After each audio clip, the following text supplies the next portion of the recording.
লাউ শাক রান্না করার জন্য আমি প্রথমে নিয়েছি কিছু লাউয়ের ডাগা কেটে সুন্দর করে আমি ধুয়ে নিয়েছি। তারপর রসুন কাটা, পেঁয়াজ কুচি, তারপর নিয়েছি কাঁচামরিচ। এখন আমি চুলায় একটা হাঁড়িতে তেল দিয়ে কিছু পেঁয়াজ কুচি দিয়েছি।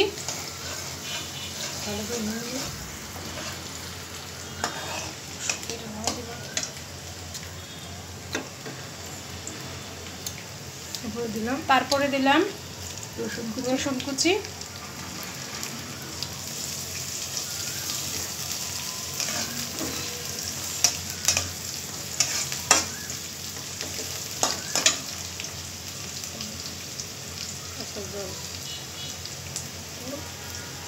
তারপরে দিলাম কাঁচা ঝাল, হালকা ভাজা হয়ে সারলে লাউ শাকটা ছেড়ে দিব।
প্রায় এখন অর্ধেক ভাজা হয়ে গেছে।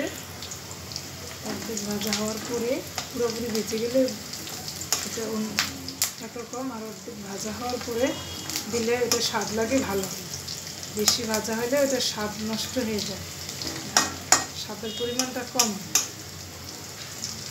এটা অর্ধেক ভাজা হয়ে গেছে।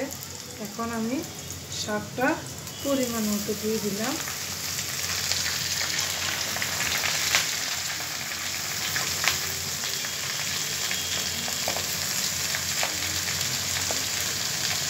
লাউ শাক ভালো করে কেটে ধুয়ে, সুন্দর করে কেটে ধুয়ে নিয়েছি। এখন আমি এগুলো দিয়ে দিচ্ছি। শাক একটু আগুনের চাপ লাগলে এবার মিশে যাবে। যদিও মনে হচ্ছে অনেক, কিন্তু একটু হিট আসলে করে দেবে।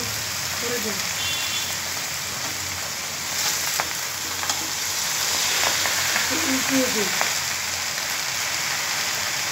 আঁচটা একটু আস্তে দিই।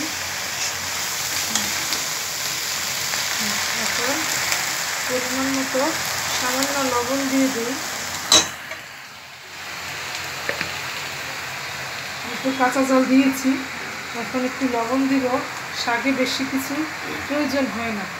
রসুন, কাঁচা ঝাল, পেঁয়াজ আর পরিমাণ মতো লবণ হইলেই যথেষ্ট।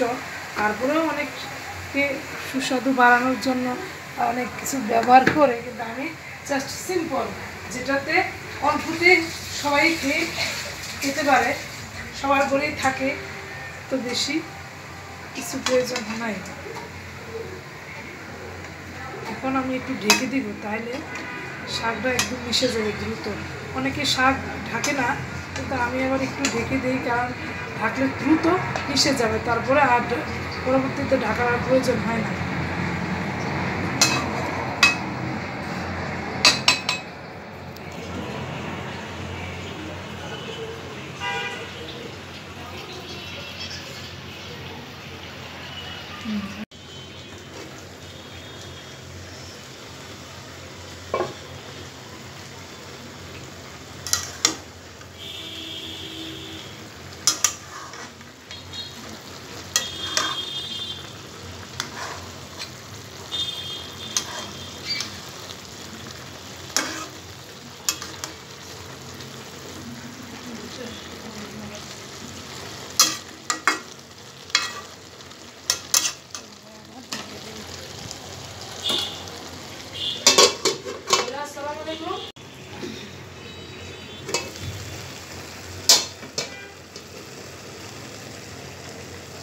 কিছু কাঁচা রসুন দিলাম।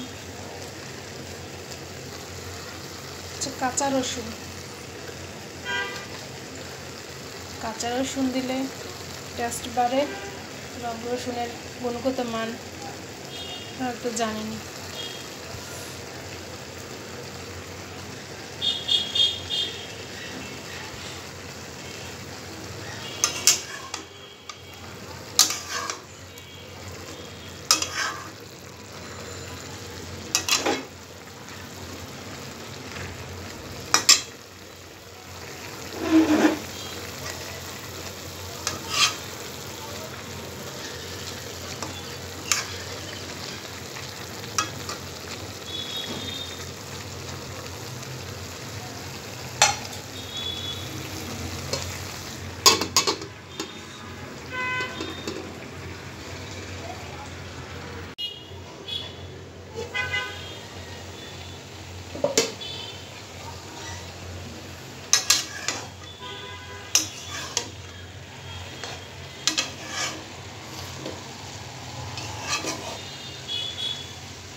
হয়ে গেছে আমার লাউ শাক ভাজা।